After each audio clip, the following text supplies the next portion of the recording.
Welcome, everyone, to another episode of Out on a Limb podcast with Samantha and Will and myself live here from the treehouse. Today's episode is going to focus on our spiritual journey, kind of our awakening journey, which can look quite different for everyone. Mm-hmm.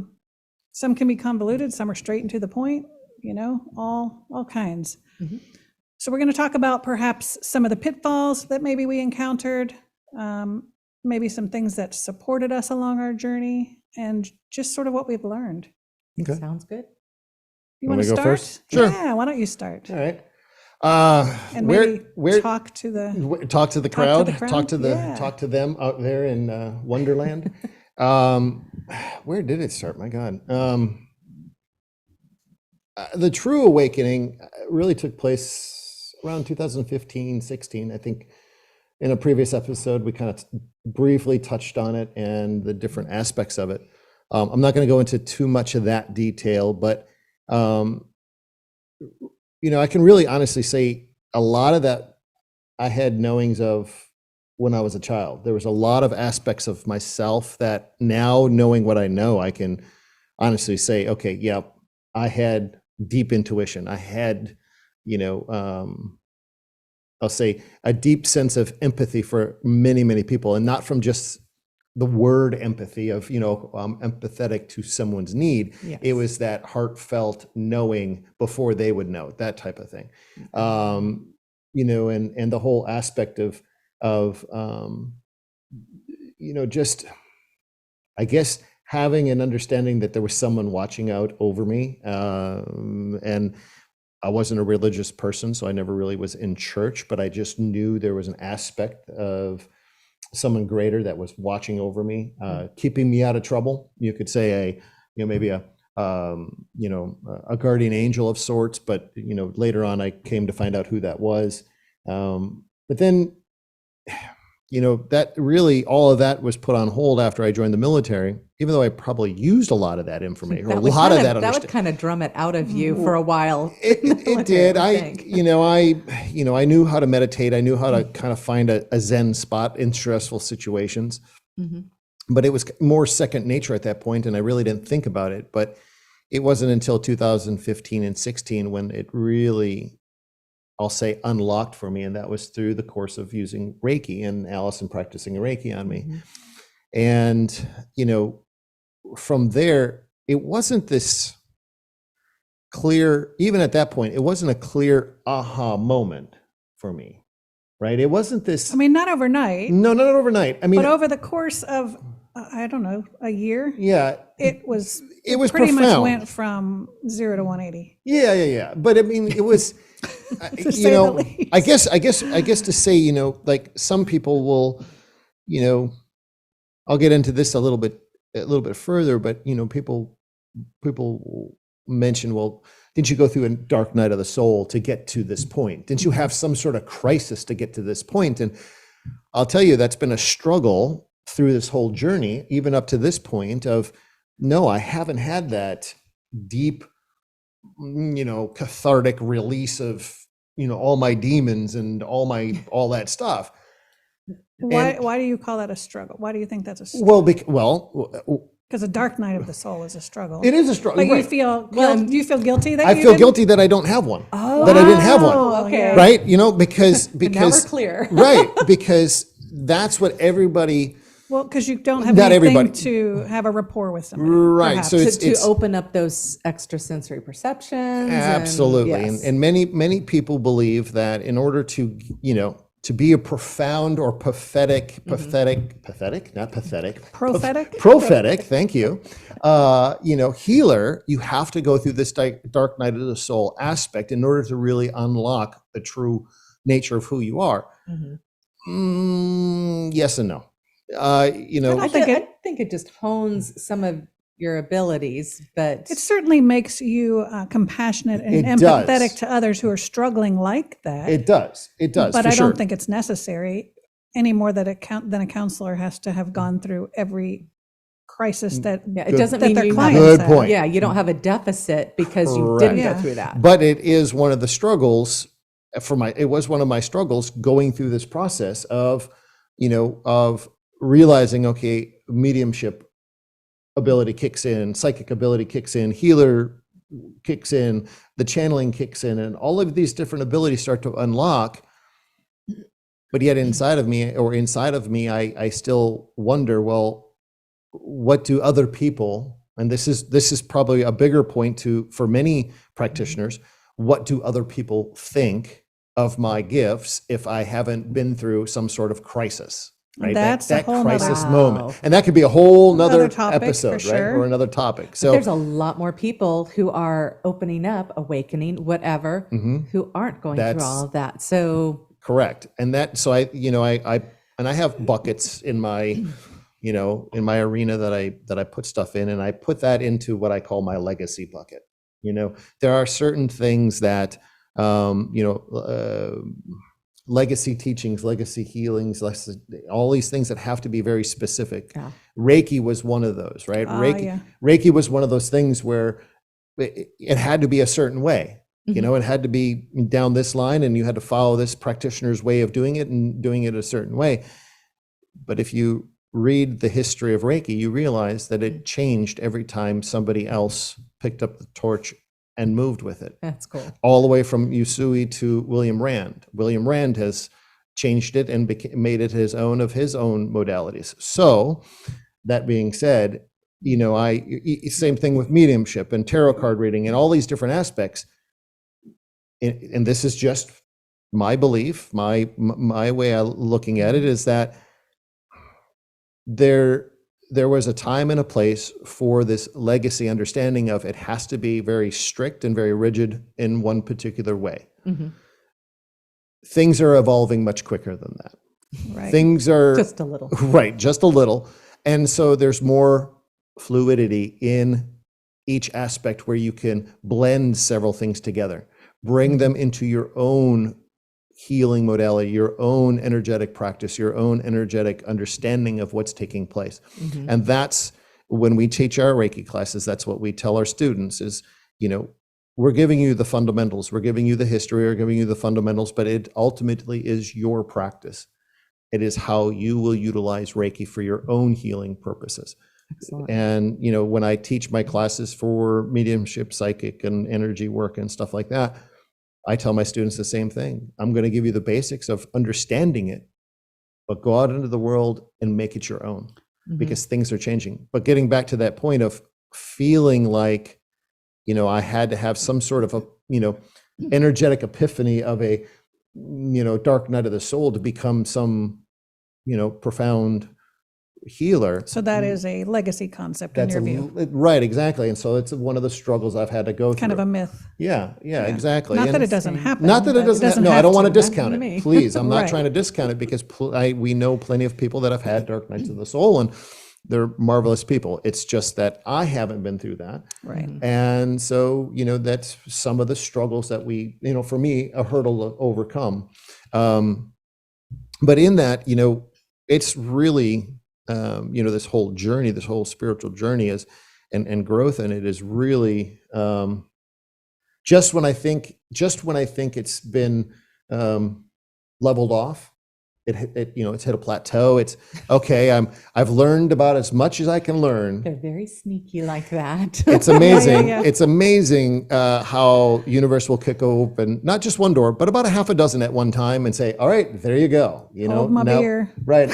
Learn. Right. Watch this. Right. Hold my beer. Watch this. Exactly. Oh my And God. that's what I'm been learning over the last probably 2 or 3 years is that aspect of just when I think I'm getting comfortable, what'll happen is just as I think I'm getting comfortable and everything's flowing just appropriately, there'll be a lull. It'll be like the calm before the storm. There'll be a Yeah. lull in the clients. There'll be a lull in my energy. It'll just be like, okay. And I'm like, oh, I guess I could just need to take a breather.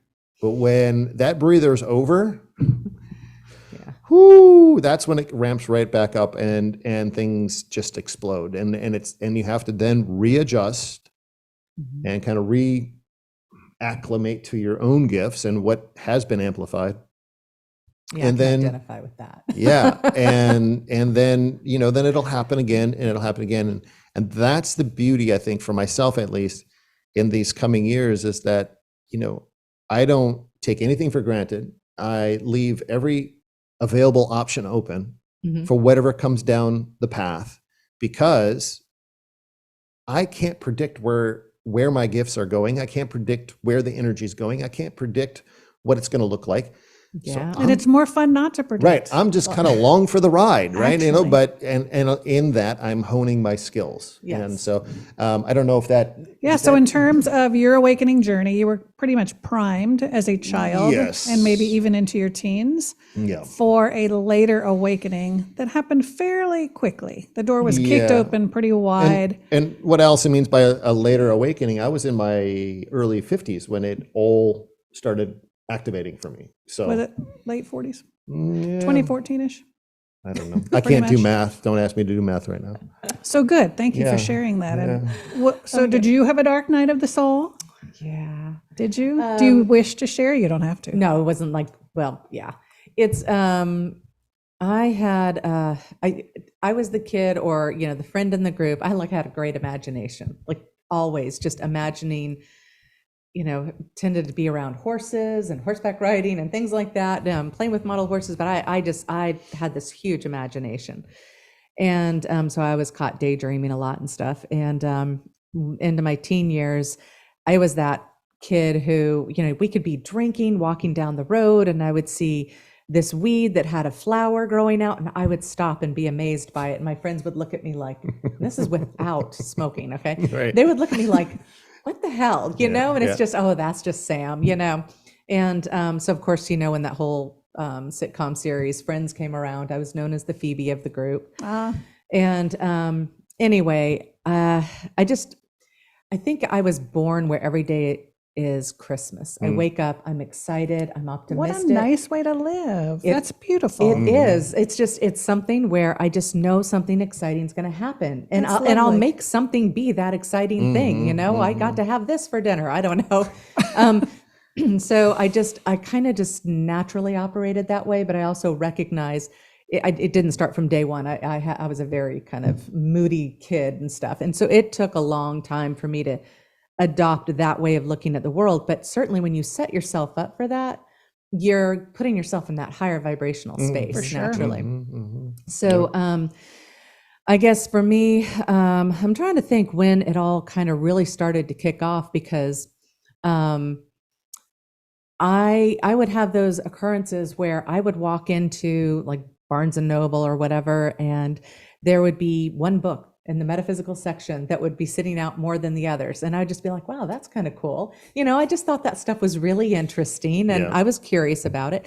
So I'd read that book, and it would lead me to another book, or I'd go in and one I just felt like I got to read this first, even if it was a series. I had to read the fourth one before the second one, and then everything would fall into place, like circumstances would arise or whatever. So there was a lot of weird stuff like that happening.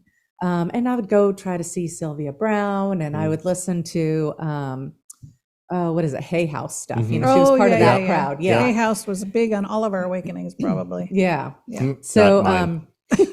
yeah, Not mine. It was kind of on the low end of things by the time, you came along.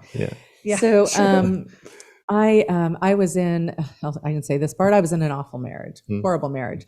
And I was working for a publisher, and he said, I need you to contact this one person who had put an ad in this program, and he wanted me to follow up to see if she wanted, it was an annual thing, to see if she wanted to do it again. Well, she was a tarot reader. So I was like, oh, I'm excited for this, Right up your alley. I call her up, and she's like, where did you find me? Because, it's like 6 months later. And since it was published, and I explained where I found her, she was like, you're the only person who has responded to this ad. Goodness. And you're Aw. asking me for more money if I want to place it again. And I said, well, okay, can I have a reading as well? So, That works. and this was in Tampa, Florida. And so I went to see her, and she was amazing. She was very gypsy-like and just British, and just had this flair about her. And I said to her, I was just like, I want to learn to do what you do. And there's like this urge inside of me. I just got to know, this is it. And so she said, go get a pack of the Rider-Waite tarot cards, because they're colored the correct way or whatever that means, and then learn those and come back in 2 weeks and with $50 and I'll teach you.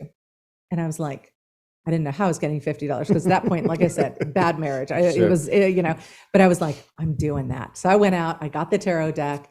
I managed to pull together the $50. I learned those things. I show up, and she was secretly hoping I would go away, was the whole point of that. Wow. And so anyway, she started to teach me that whatever I saw on the cards, whatever meanings I had created, to forget them all and create my own meanings. Right. Yeah. Right. She really was trying to get rid of me. Nice. And, but learning that, like, it gave me something to go off of. And, so I started like any kind of newbie where you're sitting there going, I don't know. I mean, it says I wanted to open up the little, folder that comes with it. And she's going, don't do that. Just say anything. Trust yourself. My God, the idea to say anything is the hardest thing in the world. Because, what if I'm wrong? What if it sounds stupid? Right. What if this, So anyway, I continued working with her, and it just seemed like my answers were coming up good, but it was still just kind of like novice stuff. But then from that point on, well, she ended up becoming my first mentor, like amazing. And she and I became very close. Her name was Kim Davies, and she's no longer on this side. Well, she's reincarnated, I don't know. But anyway, she was just absolutely amazing to learn from. But from that point, it was a steady thing of new experiences coming in out of the blue.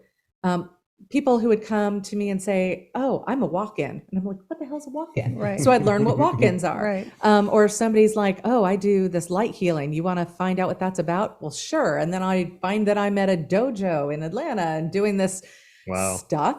And all the synchronicities that pop up when you're And so but it's such a wide variety that occurred. So I'm like, I say, or I used to say, I'm a master, what is it? A jack of all trades, master of none. So that's really what I was. It was kind of crazy. But what I noticed in my journey, similar to yours, was that, and I say it as, I would go into Muggle world, where you're just doing the thing. You're paying the bills. Still in Muggle world. Come on. No, you're not. I'm still in Muggle you world. Are treading on every both day sides. from 8 to 3:30. I'm in Muggle. But then you get to come into this world. Right, exactly. But so I would do that stuff, and then somebody would walk in, a book would land in front of me, whatever, and 0 to 100, I would be off and running with that concept until I wore it out. And then I'm like, what's next? And there'd be nothing. And I'd be like, what, but that had been my journey, to have these influences come in, spark the interest, and then, step away from it. For me, it was very much I felt like I was on a desert island because I was very curious about all this stuff. And, we didn't have the internet back then, So, you would try to find out where these things were taking place and drive, which is why I have no problem driving 2 hours up here. Because I was used to having to make those trips. Right. But I was in that I was fascinated by it, and I liked to learn it on my own. But when I learned it, I wanted to make it mine, and they didn't like that in the groups that I was in. I never got really attached to any groups or any particular, which is purposeful. Rules. Yes. That was a tough one. Because I kept looking for, where are my peeps, but I could never go into that, oh, crystals, I'm all about crystals, it was that always one thing. Yeah. That one thing. You needed to be more well-rounded at that time. All of it. Yeah. I just needed to encompass all of it. And, I would tell my mom, I would go back and say, oh, I met this person who does this, it's really fascinating. And my mom would just go, oh, you would believe anyone on anything. like I have no discernment whatsoever. True. Maybe it wasn't as developed, but I was open for these experiences. So I can't say I was one of those people that it like all hit me and then, I'm off and running with it. Your skill level was gradual. Yeah, it was definitely gradual, but it'd be things like, well, my girlfriend who was the mentor, first mentor, Kim, she had done a reading for me and said, you would never have a shingle outside, a window saying what you did. Well, I always worked by word of mouth, so I thought, oh, I'll never get to really do this. Yeah. And then I understood, well, none of us really have a shingle outside. So they took that literally. Yeah. Right. But I'd have things like my mom had a boyfriend come over to the house once, and she said, oh, my weird daughter, she's not going to be watching this. My weird daughter does tarot. If you'd like her to do a reading while I finish getting ready. And he was like, sure. Well, he gets down on the carpet with me, and I start doing a reading for him, and I start telling him about how he's going on a trip with his father, and it looks like they're going to the Far East, and he's just going, what? And I'm just, just the symbols, just saying what's there, what I'm feeling, and then I said to him, in past love interests, there was this woman who really wrecked you, and now you've built this wall and you're incapable of having a full-blown relationship. He got up and left before my mom came back out, because he knew there's no way he was going to have a relationship with my mom. I just called him on it, and he was just like, oh my goodness. Holy cow. So does your mom funny. Still call you weird? Oh yeah. It's almost a badge of honor at this point. Yes, this is my weird daughter. I own it. It's what I'd rather be that than dull. Correct. Or muggle. I like being weird and different and unique. Yeah. Well, like being yourself. Right. Yeah. That's all you're being. So anyway, yeah. So it's been like that. And then the new thing comes along and I dive into it, and I learn a new skill and I get proficient, and then a new thing comes along, and each step of the way has been sort of, I didn't realize I definitely was being directed, and people, I don't mean to make this sound like it's just hard to cover all of it and make sense without it being boring. But there would be people who would say, you're going to be doing this next. I mean, they were telling me that. And like this one woman, when I was going in, I did not want to do mediumship. I mean, I wanted to, and I was like, okay, I'm not the person who can do mediumship. So I was like, yeah, I'm just seeing her because my dad had crossed over, and and she said something about quantum physics and how I was going to get involved in all of this stuff. Yeah. And I'm sitting there just going, no, I was really in Muggle world then, I just, no.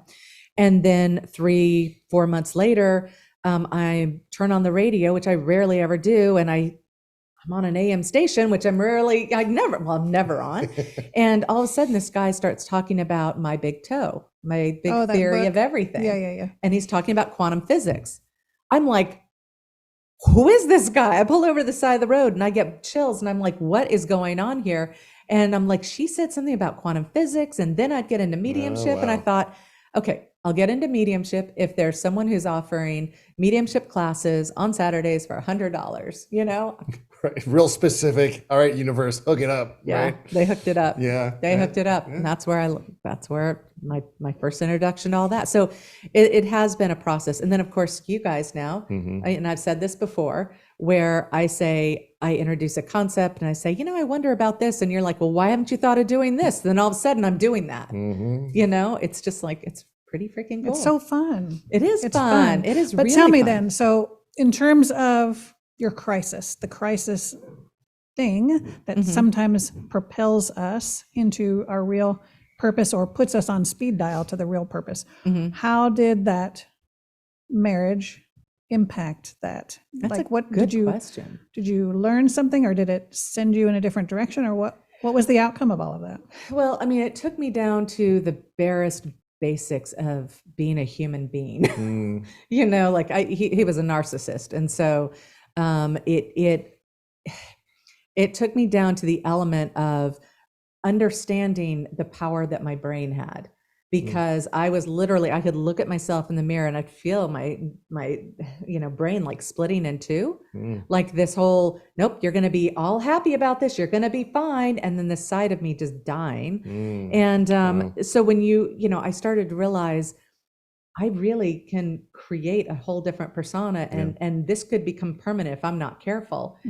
And when that catharsis or whatever catharsis, that's the right word. When whatever that was finally broke, all events lined up for me to leave in such a synchronicity that it was crazy. And I just started recognizing patterns, and there was something there where I was understanding when you get taken down to your basic human elements, it's no longer, oh, where am I going to go drinking Friday night? It's like, I need Survival. money for electricity. And abusive, like you start to read things at a different level. Yeah. And so it just cranks things up. And so you're starting to look for anything that's going to provide any comfort, any source of whatever. So all of that, like recognizing the synchronicities that were happening. That you were protected. Yes. You were being taken care of. You were going to be okay. Yeah. Yeah. So it was, following all of that and building into, I guess, that trust, because I was never led wrong. I mean, I may not have enjoyed the experience, but I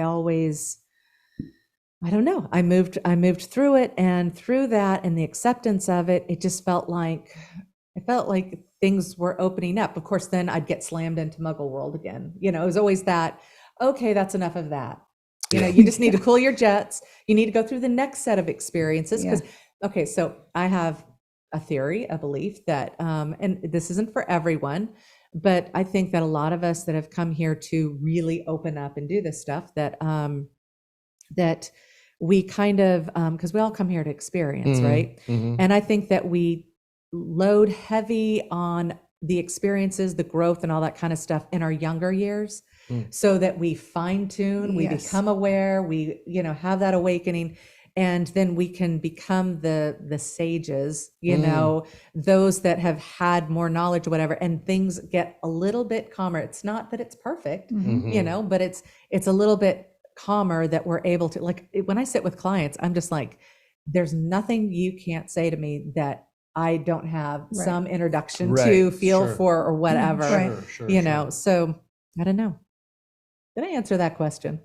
Yeah. It is an interesting topic, because it is a very deep topic, because for individually, I mean, it's everybody's path is so unique, right, and how they came to that awakening and that understanding, and it is it keeps going on. It doesn't really ever end. Well, there's that thing. Okay, so you came to it later, but when I was focused on it, it was like, you wanted to be that special person. You wanted to be, bewitched. Sure. You wanted to be. Good point. Good point. So you're sitting there going, well, okay, that person can do it. Why can't I? Why wasn't I born that way? Yeah. And so I tell people, I was not born with this. I mean, we all have the ability, but it wasn't turned on, from day one, like some people.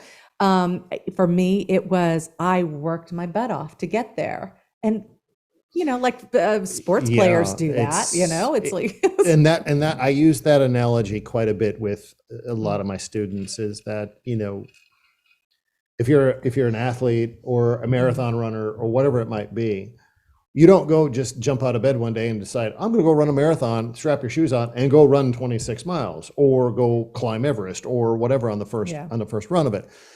It is something that you have to work at. I mean, whatever that is driving you, you have to work at it, and go slow. Don't try to jump ahead of it. Oh, I'd always try to go fast. Yeah, we all do. It's I want it yesterday. Right. It's inherent in humans to jump ahead of everything, but it is to go slow and enjoy those moments as you're growing through it. Whether it's a struggle or not, if that you're driven to do this, then take your time and enjoy the path, because it's ultimately the rewards are greater than the struggles you're putting in at the beginning.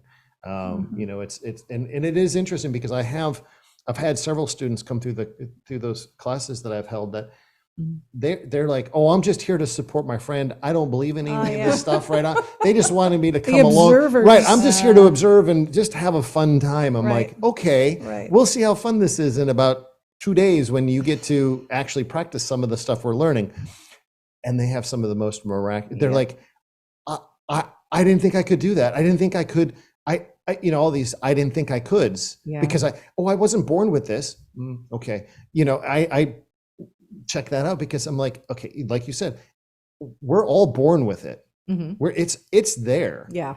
And I look at it as, it's whether or not we align with remembering it, and when we remember it, whether it's as a kid progressively, like myself through life, or an aha moment at age whatever, all of a sudden something happens, a dark night of the soul or some other aspect that just all of a sudden ignites what's inside you. Mm-hmm. And you just start to remember. So I like this because now we've got the extremes. So where do you fall on this? Right in the middle. I'm pretty slow. I'm like that. Yeah. The tortoise and the hare. I'm the tortoise. But that's very profound, like you take it in more deeply, and maybe. But you've also had a side seat to Thank all you of for it the compliment. Yeah. You're like, no, please, I don't want that quite. It's been slow. I mean, my background was in the Christian church, of course, and so I wouldn't call that an awakening, but it did prime me for what was to take place later. Absolutely. Mm-hmm. See, some people would say that would inhibit.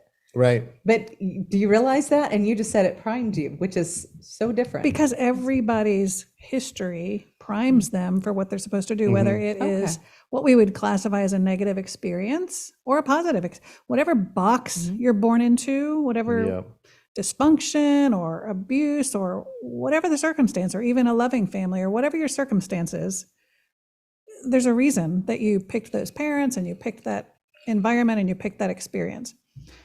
Because the rest of your life that's helping you. Those are tools you've learned to help you on that path. But at any rate, and so I've come to understand that part of my role is to help people to expand that box, because you can find your awakening through the Christian church, absolutely, and you can find a connection to the angels or to Jesus or to God. But it's within the parameters that can be limiting. And so it is an understanding of helping others to bridge from any religion really into the greater spiritual perspective and expanding their box. It's not about your box is wrong, it's about expanding your box. So that's part of my role, I think, at this point. And so within the Christian church, I wouldn't call it an awakening, but it is when I realized that I had a role as a healer, because I started a hands-on healing team in my church, which was a claircognizant moment that I talk about in my book up here, The Journey Within, where I went to the pastor and I said, God's telling me I'm supposed to talk to you about starting a healing team. And he goes, well, I knew somebody was coming to talk to me about that. I didn't know it would be you. I said, well, I guess you got the same message. That's pretty cool. So, nice confirmation instead of healing. What are you talking about? Right. But, and I mean, so were they thinking more like healing, like just, hands praying kind of thing? Yes. Or so they weren't thinking about energy, like, the prayer through energy, it's the Holy Spirit energy. But not like Reiki, we would think of it and coming in and saying, well, I'm going to do Reiki, right? No, it was this, aspect of hands-on healing. They're already doing it by, prayer. It's just interesting that it is already there within the religion. Which is the point. And this is what I try to teach people, is that whether you call it Reiki, universal life force energy, or whether you call it Holy Spirit energy, it's the same thing. We just have different terminology, right? So we have to stop being afraid of something that doesn't sound like what we think it's supposed to sound like or look like. This is the way that I believe it should be, not look like that and discount someone for it, like have the better religion or whatever. Anyway, go ahead. Right, exactly. So that was kind of the first piece of what would ultimately be an awakening journey. And then I learned and refined this ability to be who I am and to stand up for the truth of who I am. And I talk about that story in the book as well, to stand up and not hide who I am. Yeah, but How old were you? Go ahead. No, probably 30. Yeah, well, no, a little older. You mean at the church? Yeah, you would have been a little older than 30. But that. What you're explaining is that's your core value. I mean, that's been inherent in you from childhood. But I refined. I think I refined it. I had multiple experiences of having to stand up to authority or stand up to a popular opinion or something like that. That's just owning it, to be the truth of it. And so, that was refined as well. And so then when we moved up here to South Carolina and I started to fall away from the church, that's when I found Reiki in 2014. And so my awakening started in earnest around that time. Mid 40s, I guess. Yeah. And it was just really gradual, and it's been so gradual. So when we started awakening, he and we were kind of on this path together. I took the Reiki class, and at that time he really wasn't into any of this. I had no idea. Start laying hands on him, and that's when he starts waking up and having all of these psychic and mediumship abilities. And I'm like, gosh, what am I, chopped liver? you know how hard it is to live with a channel like this? I mean, it's very challenging to one's sense of self and ego. Yeah. I mean, it is. So That's huge. that took me a long time to come to grips with. He has these very outward abilities, and mine were not as recognizable, not as obvious, not as overt. It was more for you, and even to this day, it's more of the quiet internal ahas, right? It's not like, I would say you're this kind of similar to me, where when something resonates, it's like somebody just smacked me in the back of the head. It's an epiphany. It's just whoa, right? Yeah, yeah. It's there. Yep. Okay, got it. That kind of thing. Yeah. But for Allison, I would say it's more of just a very subtle, slow fizzle. But it's that slow fizzle that allows you to have greater discernment in the actual truth of it, if that makes sense. You probably haven't had as many wacky experiences as I have. No. I think that would Probably be not. a clear difference. but it has been just so gradual that it's almost, sometimes I say it's almost non-existent. I joke around, it's like so gradual that it almost doesn't even exist. But but when I look back at 2014 and where I've come and the things that have turned on for me, but again, they're still not overt necessarily. But then how do you say, okay, so what we're doing for the most part is, people are coming to us, we're in their face, we're talking, we're doing whatever. Where one thing that I've observed people saying about you and your energy and stuff is that you are like the anchor, the grounding force, the, bringing together and evening out the energy. And that, you got to really look at how far back that started, because that's like you said, it is subtle, but I didn't have that. Like I had to teach myself how to anchor in. So it's that's a good point. I didn't think of it this way. It's not a loud, crazy thing. So it's no less powerful, for what you've been through, with more of this quiet aspect than ours, which is, well, quite frankly, ours, I think, is a little bit more terrifying because we're going to face more rejection than you are. Yeah. That's Okay. that's an amazing point. Absolutely. And that's the struggle for any of us practitioners that have that, I'll say from business, aspect, that customer facing aspect, right? That out in front, you're putting yourself out there for everything you do. Yeah. And the human is the one that's always going to go, yeah, It's going to go, how did it go? What's it? right. It's, how, you want to, and that's, another whole aspect of this, but it, as far as, releasing outcomes to what we do, I mean, that to me has probably strengthened me more than anything else. And that is a very difficult hurdle to get over, is when you get done with a client, no matter whatever it is, tarot card to Reiki or channeling or whatever, once they're done and they walk out the door, it's not that I don't want to forget about them, but I have to release from whatever outcomes may come of it. Because at that moment, if I honor myself with exactly what I do as far as connecting with energy and being the channel for that energy or whatever it might be, or their higher self or whatever it might be, it's not me. Yeah. Oh, I was wondering if you were going to say that. Yeah, it's not me. It is spirit. And I have to allow spirit to do its bidding and to do what it's supposed to do through me. And when it's done, then I'm done. See, what I think is interesting is you grew up with that. Think about it. Like, you knew when you were doing the hands-on healing, you knew that spirit was working through you. And that was a part of the deal. I have always just known and trusted that things are happening purposefully and that whatever I'm doing is working. I just know that my team has my back and that when I hold space for a client, that things happen. I know that, and I've seen it enough. So even though I don't know it here or see it here, because I'm not channeling or I'm not getting a vision or something like that, I know. And so it is trust. It's just kind of a deeper level of trust. And I'm so firm in my trust, no Yes. doubt. Yeah, oh, for sure. And I think that's a really good point is, that whole aspect of yourself with the very, self-assuredness of yourself is what, as you alluded to, is that anchor, is that confidence, right? I couldn't do the channeling that I do without having her as the anchor and the facilitator once I'm out. I've attempted that. It worked out fine, but they're just, when I came She's out the other enhancing side, you. right? When I came out the other side of it, there's just a different feel. There's a security aspect, right? That's my safety net, if it were. Yeah. And it is that comfort. When we do our dual practice Reiki, she grounds that client's energy like nobody's business.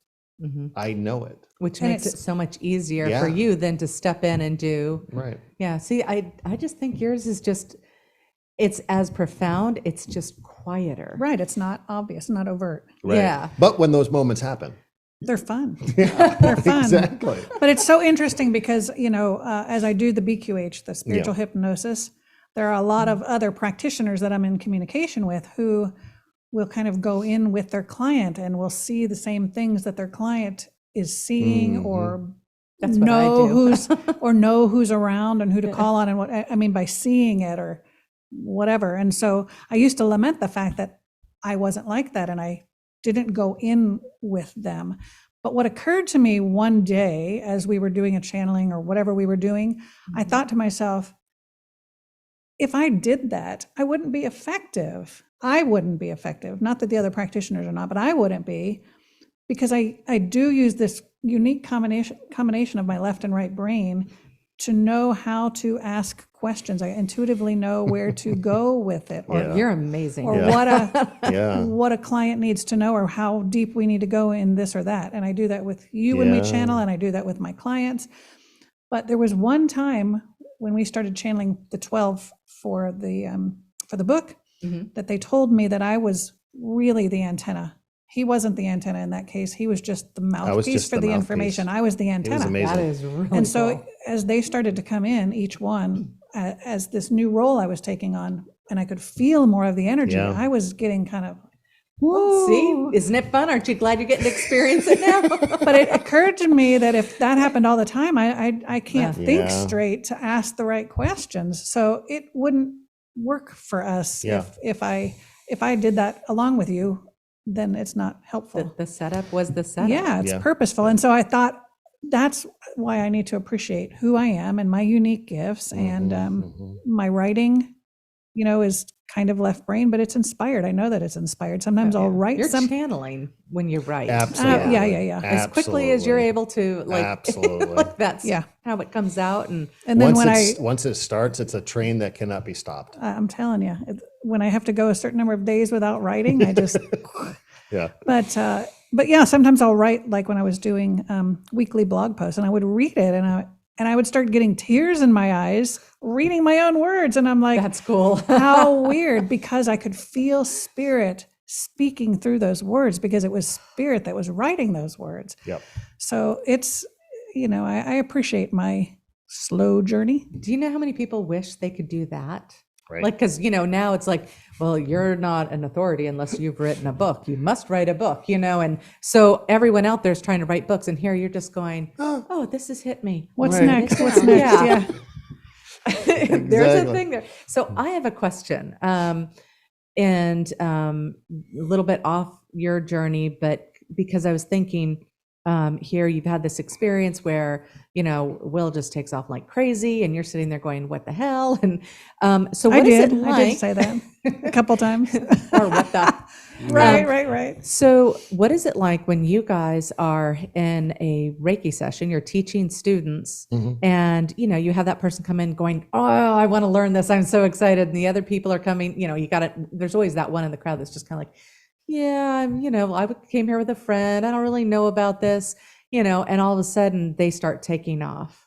How do you, have you had that scenario? Because I've been in classes like that where there's that star The one that pupil. really wanted to be there isn't getting it, and the other one is. and you're yeah, just, you know, okay, I was that person once, in numerous situations, and the person that you would least like think that, you know, they would have the ability, all of a sudden they're just like shining On light. fire. Yeah. So I have to share the Suzanne Giesman story. I mean, Yes. it's so Yes. speaks to okay. exactly what you're talking about. So she did a 2-day. Give them give our Yeah. audience a little idea who Suzanne Giesman is. So she's an evidential medium, fantastic, probably one of the best for sure in the States. world renowned for sure. She lives down here. Right She's by like you, actually, across by the Hilton Head. street, basically. Yeah, Yeah. yeah. But I don't know if she's been around. Yeah. So she often does a 2-day mediumship class in Savannah, and so we went down there with a group of four? It was myself and 4 or 5 Three other friends. Oh, or cool. 4 other women, I think. Anyway, Yeah. And Allison was not going to participate. She was going to be our food runner for the weekend. I was just going to have fun and to Right. hang out in the hotel and to get the food and have it ready for them and whatever. Well, they hijacked me on Friday night, paid for this class for me, Oh, wow. and said, "Oh, well, guess what? You're joining. There's still room." Yeah. Excuse me. So I was like, okay, obviously my guides need me to be there. So I really, because I would have tensed up and been so nervous about, because when I'm put on the spot, like when you do a meditation and you come out and everybody's like, "What'd you get? What'd you get? What'd you get?" I hated that because I felt don't like I like had to that. have something. Yeah. And what Oh, if I didn't wow. have something? So I felt if I go through this whole 2-day thing and I don't get anything, or because I would put too much pressure. And you have to understand this 2-day or this weekend long class was one where you would learn something and then you would practice. You'd learn something actually and, had to- and you'd practice. Be put on the So spot. if you had fear of inadequacies, Yes. Oh, right it would there. just hit you right Front up. stage, right in Yeah. the center. Yeah. Yeah. But on Saturday morning when it started and we went in there and there were, I don't know, maybe 25 to 50 people, the More than energy that, was yeah. palpable. I almost Wow. started crying just being in that It energy was- and it was knowing that my guides, I just gave it up to them. I said, if I'm supposed to get something or I'm supposed to learn something, I'm giving it up. I'm really giving it up. And I surrendered. It was the craziest. So there were 4 experiential situations where we partnered up and we had to do a reading with them. Mhm. The very first one, I closed my eyes and she gives us this process to do. And I did the process. And all of a sudden I see this scene in front of me, this soccer guy standing on a soccer field. And I'm describing him and what he looked like and what the field was like. And he looks like a coach and this and that. And anyway, it was just 5 minutes and we got done. And she goes, "Oh my God. That was the brother that I never had, who was a soccer coach. He wore those glasses, blah, blah." I mean, it was exactly spot on. And I was like, "You have got to be kidding me." So anyway, we had 2 of those before lunch and I kept getting stuff. So then we go to lunch and they're all like, "Yeah, I didn't get much. I didn't get," and me, the one that wasn't supposed to be there, did better than the medium who's getting paid to be a medium. So, okay. So It was crazy. Here's the thing. So is it that you more than likely could just be doing this? You just aren't because you've got your day job Maybe. and Will's doing his thing. And then there'd be a little comparison or something like that. But obviously, if you did that once, then you can do it over and Absolutely. over and over again. It's there. It's there. It's just it's not a It's not what you're sk- supposed to be doing it's right not now. a skill. It's not right. And that isn't her set of refined skills. Writing, that aspect of it. That's the refined skill for now. Oh, it's definitely there. That was just hysterical. Yeah. It was crazy. The whole weekend was amazing. I mean, It was funny. to have, and that for me, it was really interesting to see that take place because that was truly before even during Reiki sessions you were getting anything. Yeah, I think that was 2018. Right. That was before you were getting anything during Reiki sessions. Right. Right. So So you now do get things during Reiki. Oh yeah. Occasionally, Yeah, not occasionally, every- not all the time, but occasionally. Yeah. But it was one of those things where every chance Allison would get, and I'm not trying to bag on you, but I'm not sensitive at all. I don't get anything ever. I just don't get anything. I would defer to you. Right. That would be the default setting, Yeah. right? So it was kind of like the universe is like, all right, how are we going to get this together? How are we going to put this together? Yeah, We're going to get this together to where she goes to somewhere and all of a sudden she's just going to get hit right square in the face with it all. And Yeah. this is what So it you got to was. stop saying that stuff. I You can't say have. it I anymore. have. Okay. I And mean, she really has. And then the Good. next key moment, and that's when the Reiki session stuff started happening, was when you got your tattoo. Yeah, Yeah, it was you'll- kind of like my permission slip. Right. She got a little tattoo on her wrist. And It's a big it's a- tattoo. well, yeah.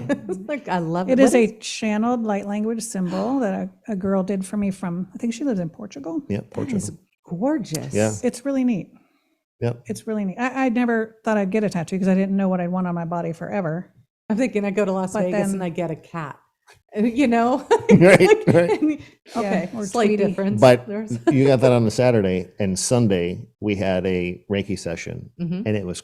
I mean, she got more. It was a game It was changer. got more out of that session, more visual, like information, Mhm. channeled information visually than I did. But what's funny is it wasn't because of the tattoo, obviously, but it was because the tattoo sort of gave my human mind a permission permission slip. slip Well, to because you open kept up. saying, I don't experience anything. I don't Right. see Yeah. anything. Right. So you were pushing it. You were literally pushing it away. Pretty much. Yeah. Yeah. Yeah. So in terms of our awakening, Yes. what were some supports? What were some things that helped you along your path? And what were some perhaps pitfalls, some experiences that came along that threw you for a loop or threw you off your path? Is there anything that stands Yeah. out? And so you said you had something. What do you remember? So, pivotal moments in on my journey. So Or things that were specifically supportive? supportive, and then not so supportive. So, really, the biggest supportive aspect, two aspects. One was my mediumship class that I took through Carol Cottrell, local medium here in Charleston, South Carolina. Amazing woman. She puts on amazing classes. And I still to this day utilize, she's in my head with what I learned during those classes when I do my mediumship work, even today. Wow. I when I get to a point at which, there's might be, sometimes the energy kind of stumbles a little bit and you gotta regroup. I hear her in my head. I know what to do, right? So that's that. So little a good aspect. teacher. Yep, a good That's teacher. something that can be supportive, Yep. finding a good teacher. And then, and this would be along the same lines, our Reiki Master and for our Master Teacher, Janine. Yeah, Janine and her friend, and forgive me, Aaron. Aaron's another one. There's a whole mess. But I can't think. She moved back to California. I can't remember her name now. Forgive me. Hopefully, if she watches, she'll forgive me for this. But they both Put her name in the comments. right. They both were so supportive of the work I was doing because that's Betty is her name. Betty. Thank you very much. That was just as my channeling was starting to come online, and they both they were like, she wanted to mentor me, but she's like, She said, I remember this. She said that what you are doing, right. I haven't even done, and it's going to be new. Right. There's not even You're- a way for me to mentor you. There's You're no, doing Wow. you're something. paving a new Yeah. path kind of thing. Yeah, you're so far ahead that I can't even help you. So it's helpful on your journey to have good teachers. It's helpful Yep. to have people who believe in you, Right. whether they're mentors or not, but people who support you Yep. and boost you. Yep. And then as far as the other aspect of that, we share the same experience in this. I'm not going to go into detail, but we had a rather negative experience along our journey, somewhere around our level 2 Reiki process. And it showed me a side of the spiritual side of things that's, Well, that was really a human. It's just a yeah, human yeah, side. it was a human It aspect of it. happens everywhere. Yeah, but to me, I had come from the Christian church, which I hadn't been all my adult life until that point for only a short amount of years. And I saw the back workings of the Christian church, part of being committees and everything else. And Oh, wow. there's no difference between that and a business dealing, or Yeah. anything, Everyone wants their boardroom. little fiefdom. Right, exactly.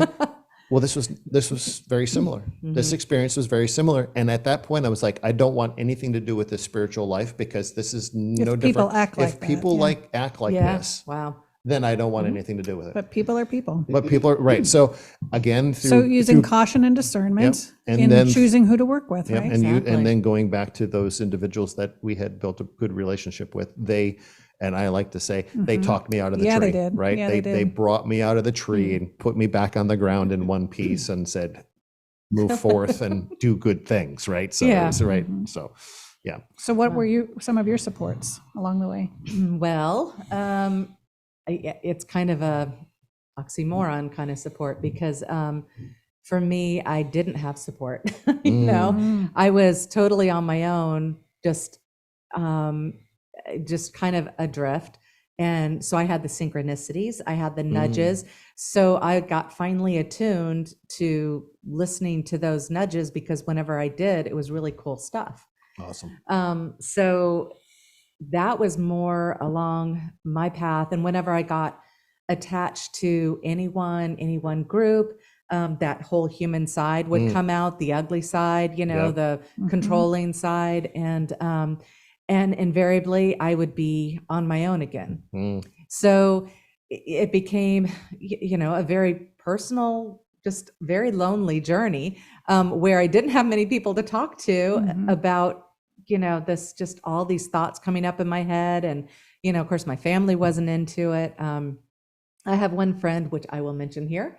So I'm going to give a shout out for my friend, Letty O'Sheal, who we grew up together. And I've joked around that she's my partner in crime, because she has always been so open and accepting to my weirdness. And just like, you got to do you just be you, we love you. No one else would say that. My girlfriends cared about me and stuff, but and it wasn't that Letty was into all of this. She just accepted. And so, I've done some crazy things over the past couple of years, exploring, certain abilities and things, again, kind of on my own. And I just go, Letty, I want to see what it's like to have an anchor because you have an anchor. So I was like, I want to have an anchor for energy. Yeah. And so she went to this farm and, and didn't have a clue what she was doing, but jumped right in, so. And that's really like, she's always supported me. She's like, let me do tons of tarot readings on her. And she's that one person who, every time we did a reading and try to record it, it'd be blank. Like it was crazy. But anyway, but we've had good readings and stuff. So she's been my guinea pig. And I'm so, so grateful for that.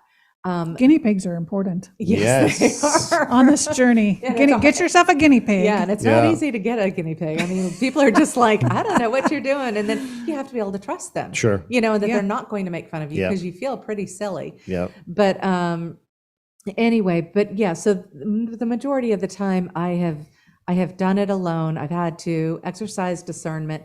My discernment is not probably as tightly knit as yours was because I did some crazy things. Sure. But I was always doing it following whatever that nudge was. And that's good. Yeah. And so now, but now I have a community, among you all, but even bigger than that now. And it's not just the internet. I don't want to say it's just that, even though meeting people in person, I don't know. I still find when you meet people in the groups, when you're around some of the people who are leading those groups and I'm not saying everyone, but who are leading those groups who are, old paradigm, metaphysical. Yeah. There's, the favorite, pets there. There's the, the ones who are always, they're late putting things up and, and saying, no, you can't do this here. And, it's still the dynamic going on. Sure. So, but as I'm moving into people who are, part of the new energy, everything's accepting, it's open, it's beyond belief. I love it. So for me, this is like finally hitting the oasis after 35 plus years of doing this on my own. Yeah. Wow. That's hard to believe it's been that long. I know. It's amazing that I'm not like, bitter or turned off or, or whatever. But, so it's weird that, I would love to say, oh, it was this person that, and I could point out mentors and say, well, they helped me along. But it was really when doors got closed, because that kept me going, okay, well, I don't understand this. This hurts, but I still couldn't stop that feeling inside of me. Sure. It would not go away. Yeah. And so I had to go out and find the next thing, Yeah. so I guess that just created more trust in that process. That is a beautiful way to end this podcast in that it is all about trust. And it is about finding your tribe, but in that, using discernment, of course. And surrounding yourself with good people, supportive people. Yep. Yeah. Well, thanks, guys. Absolutely. It was fun going As down. always. And we get to learn so much about each Down other, the journey. questions we Yeah. haven't thought to ask. Yeah. And thanks to all of you for watching and sharing and liking and commenting. And we appreciate those comments. They're beautiful. Yeah. Keep them coming. And if you have any comments in terms of what you want to see next or something we didn't please. cover quite enough, let us know. But thanks so much for joining us today. Have a blessed day. Thanks, guys. Bye.